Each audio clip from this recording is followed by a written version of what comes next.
So today we are going to talk about the Meepo V3S, the replacement of the V3, and even we'll say the Meepo V5, but it's not me talking, the expert of electric skateboards. If you want to know everything about it, stay tuned until the end of the video. Why are you calling me an expert?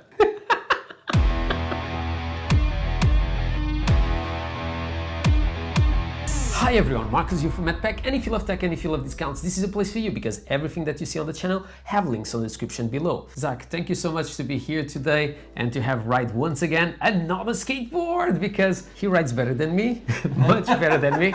And also we can do better footage for you guys and you have a better understanding of it because he rides more electric skateboards than me. This is just an entry-level skateboard, so if you are an expert, we'll both say it's definitely not the skateboard for you. You agree with me with that? Yeah, definitely, because price tag is really low. We know that Meepo is on the market for ages. You agree with that? Yeah. And in my opinion, from the Chinese brands, is one of the best ones. I'll include obviously X-Way, but I think that Meepo has been doing good boards besides the V5 that was a bit crappy.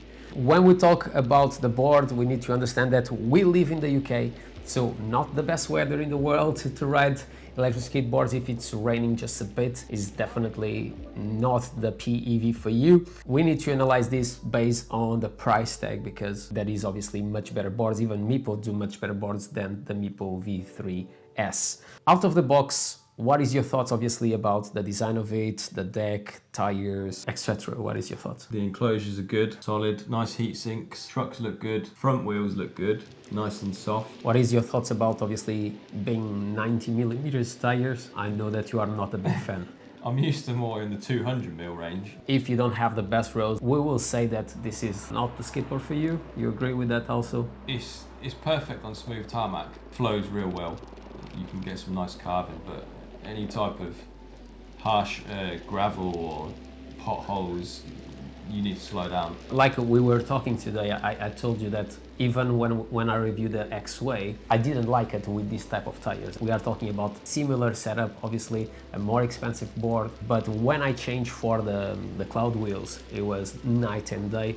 Obviously, we didn't change the tires in this one. I didn't have a spare cloud wheels around the house to just put it on this one and test it out. But I think the experience will be obviously much better. When we talk about range, obviously, it will drop drastically if you change for the cloud wheels because they will have more traction to the floor and the battery will run quicker. And we'll talk about range in a bit. What is your thoughts about the grip tape? Because your first time I picked it up, I got a little type of paper cut. I was like, what the hell? Not a good start. And when we talk about the deck, what was your feeling about obviously the curvature of it? Do you felt in place? The deck is really nice and flat down the center, and it's got a very gentle concave where you can tell where your feet are. It doesn't hurt your feet to stand on it because it's not aggressive. Not like your favorite Badger board. We won't talk about that. That was definitely the most uncomfortable experience when we talk about skateboards that we have here on the channel. When we talk about battery, we have 216 watt-hour battery. Do you think that is enough for someone that do small commuting? This type of vehicle is definitely a small commuter. I think it's more than enough. We'll talk about the range in a minute because obviously I know that you guys want to know how many miles Zach was able to do. The conditions, they were not the best because the roads, they are not the best. So we had like what, 2 parts or 3 parts of... Yeah, I'll say about 3/4 of it was nice tarmac. Yeah. The rest of it was quite rough, quite a lot of vibrations. And that's the reason why when I had the opportunity to do the X-Way, I had the opportunity to receive also cloud wheel tires. It changed quite a bit. One thing that I would like to talk is when we just jump on it, I saw you having some speed wobbles. Obviously, and we were not going fast because we agree that this is not to go fast. Definitely not. It's too small to be going 29 miles per hour. Curving on it, you felt that was good board for someone that just wanted to chill and... Oh yeah, I enjoyed it. Once we got on the smooth tarmac, the carving was great. You get a good flow on. I didn't feel that the urethane was slipping out. Or you probably could if you gave it a kick, but that's not what I was up to. About the bushings, you'll definitely change at least the bushing on the back for the 100. Yeah, I had to tighten it quite a bit. I would change it. And that also give you less possibility to curve when you've done it. Yeah, it takes away the turning radius, but you can still carve on it. So you were happy with that specific part of the Meepo V3S? Happy with the carve, yeah. For me, I'm a bit heavy for the 92A bushings. Yeah. So I had to tighten them too much, but yeah. We have completely different ways of grabbing it. Yeah. Obviously, when we were at home, you were not really happy with how large is this top part of the remote because you normally ride like this, correct? Yeah. And I normally ride like this. I like to feel that the remote is all in my hand. What is your thoughts about it? I like to put my finger more control, and I feel like really lightweight. That is what I said during the unboxing. I found that the remote obviously could be better quality, but obviously if you compare to the Meepo V5, you have now a screen that on the previous ones you didn't have. Another thing that I really like about this one is charging. Like I've done and I said to you guys during the unboxing, you have the screen. It's the first time that I receive a board that have a screen that shows the percentage of the board when you are charging, and that's really cool because normally you always have to grab your remote and see where is it, or you need to go to obviously your charger and see if it passes to green. So definitely I find a good point of the Meepo. Another thing that I like it, I would like to know what is your thoughts about it, but I like that even if it's an entry-level skateboard, just kicking in, it just turns on, and that's something that you don't see in every single board. It was nice to just give it a tiny little push. It was on straight away. You could just go. So I've been on Vesk boards where you kick it to turn on and it engages the brakes a little bit before it will let you go again. And if you just want to push off, that can be a little bit uncomfortable, but this one, you just kick it, it's on straight away, it flows. Yeah, that's what I found also when I was just checking the board when we were at home. What is your thoughts about the handle? It is something that you like, or is something that you will not want to see on your board? It's well balanced.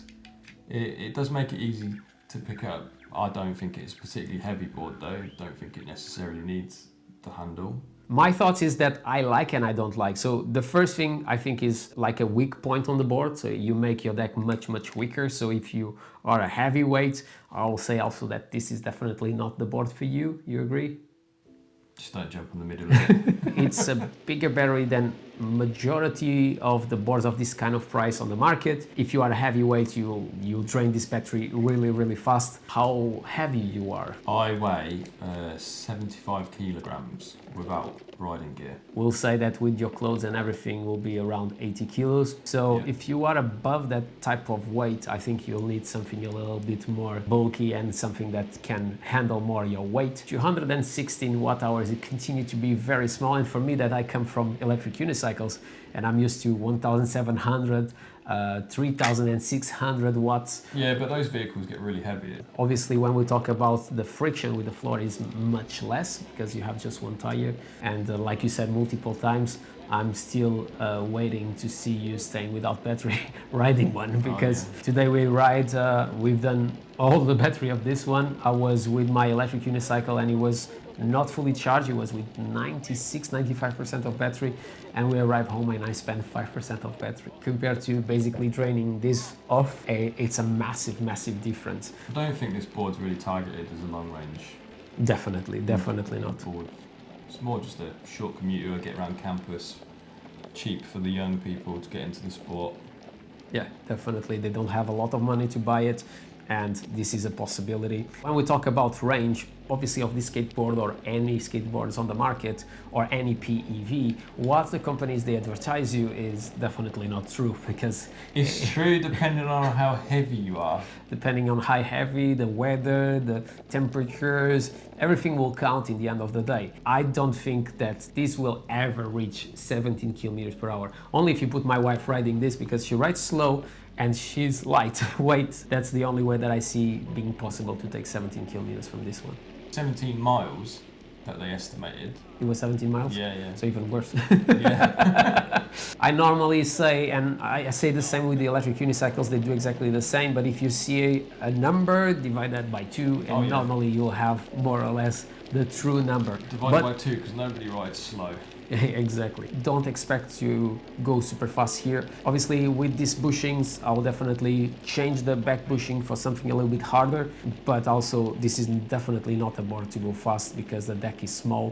What you felt about your feet, you like that the board was slightly longer or the size of it was good for you? Because it's got a good transition all the way up to the front, you can put your feet really far apart So I thought the size of the deck was all right.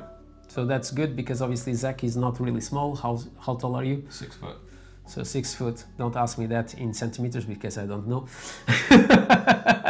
How much is that in centimeters? Do you know? Probably 185 centimeters around there. Thank you so much because that helps a lot. We agree both that the trucks are good quality, but they could improve at least the truck on the back to reduce wobbles and not just thinking putting a bushing of 100 that will sort the problem out. Harder bushings solve the problem, but they take away from the ride quality. If you compare it to X-Way, they always give you a proper decent truck that they CNC forge, all the jargon they put on their website, but they look the part and they make you feel like that it is the part as well. Yeah. And I haven't had a wobble on an X-Way, and I've never had to tighten the bushes. Meepo, maybe you can improve in that, but obviously when we look to X-Way, also price tag is not once again at the same place. We are here really in the budget level with the Meepo V3S. So let's talk about the VESC, and obviously I want to know what was your experience accelerating, braking, not comparing to a VESC. I know that is what you like and is what you are used to have, but just a VESC will cost you basically the cost of this board. I want to know what is your thoughts, because for me, for example, boards even around 700, so almost double of this one, like Slick Revolution, that hopefully they don't exist anymore. Sorry, they were really dangerous. I broke my coccyx with Slick Revolution because of it. So for me, I'm very critic about this. Is obviously your smooth acceleration and smooth braking, because there are a lot of ones that you just press a bit and they just take you off of the board, because obviously if you are on an electric skateboard you need to basically shift your weight in a different position before you brake, otherwise you just fly out of your board. What was your thoughts using it? Did you like it? You didn't like it? Do you prefer the acceleration, the braking? I had it on brake mode 2, so it wasn't even the maximum, and it was really smooth at braking. If you pull it all the way back, it still had all the braking force that you needed to stop. Speed modes 1 to 4, you can customise up to. Which one you enjoy the most of the 4? If I knew it had the range, I'd go on 4 just all the time. Okay. Yeah, but you've got to be a bit conservative with a small battery. If you buy a hub motor, you can't really expect a lot of power. The hill climb here was 22%. That's what they advertise. Do you think is accurate with this one? It's accurate on a full charge. If you are closer to the end, did you struggle with it? It did struggle a little bit, but it still pulled up there. And that was something that I was just waiting that you say, because a lot of skateboards that I had, and I can talk about, what was that brand? teamgee H9. I just done the unboxing of it and I never done the review because it was crap. So you were getting a hill and it was never going up. And even when you were going, like you were already beeping, we've done that bridge close to my house. Even that you managed to go until the top and it didn't die there. I really thought, oh, he's going to stay here and you have to kick in until arriving home, but it didn't happen. No, that's right, yeah, kept on pulling. On the front you have an arrow that always shows you which part is the front of the deck. In the past a lot of skateboards didn't have that. It seems that is something very small, but for me it makes a difference. I had already experience to just jump on it and thinking that I'm pointing in the right direction, and after the skateboard pushed me on the back. I like that. Obviously you have the handle that also helps you to know the side. Overall, what you think about this one, thinking that is obviously, once again, a 449, and I have to say this because he's really tough with everything that we review. For him, he's never happy with anything, so that's why. Unless it's a Propel. The Propel also, when we started, you didn't really like it because you were saying, I can curve on this one. I didn't like the look of it, but after I got on it and rode it, it was amazing. That time, I think it was around $1,400 when we get it. So you could buy 3 of these and you still have money. Carry them all in a backpack so you got the range. Do you think that someone that is just jumping in should look into it, or you'll pass? If you're a young guy, got a moped, need to go to school, the buses are disgusting, this is the one for you. I was not expecting this last phrase, but okay. My thoughts about this one is obviously looking to the price. I think it's a good package. We didn't talk about the cable management, but I really like it, and I had a bad experience with another brand that I don't even remember, but it's on the channel. where cables disconnect from the motors, and I almost crashed because I had no braking power. Something that I like about this handle is the fact that you don't have to basically grab it against your clothes, because obviously the grip tape will damage your jacket. So definitely something that I like. Also the weight is really cool. If you have to just walk around with it, it's very, very lightweight. So obviously you sacrifice on the range of it. And obviously we need also to say what was the range. So what was the range that you could take out of this skateboard? Obviously we arrived home and you were still able to ride a little bit longer, but how much you would take out of this? So given that I'm quite a bit heavier than your normal target audience for this board, we did 8 miles. It was beeping only when we were full accelerating. It would top out about 15 mile an hour, but it still pulled up the hill. So it could have done a couple more, I think. By the way, what was the maximum speed that you reached with this one? I didn't want to go crazy. I think we only did about 20-ish. Like we said before, definitely not something to go fast. It's just something to help you to go from point A to point B if it's in a short distance. I think obviously if you have 60 kilos, 63 kilos, easily you can take out 10, 11 miles. You think? I think if you weigh about 60 kilograms, you'll get 12 to 15 miles out of it. Obviously, depending on the time of the year, if it's winter, you'll get closer to 10, I'll say. Yeah, when the battery's colder, you get less mileage. Yeah, but I think it's a good solution for you if obviously you have also a place to leave it and safe, maybe to take inside the school. But I think it's a good solution if you are also quite short when we talk about budget, because obviously you have other options. Even inside Meepo, you have other options. They are better than this one. But as an entry level, I think it's a win compared to obviously the V5 that I couldn't understand that board. But I think they've done a good job to bring back the V3 that was their most successful budget-friendly board. My name is Marco, this is Zach. If you enjoyed this video, don't forget to subscribe to the channel, comment below, smash the thumbs up, do whatever you want, but always with a smile on your face, something that this guy doesn't do often. And I see you in the next one.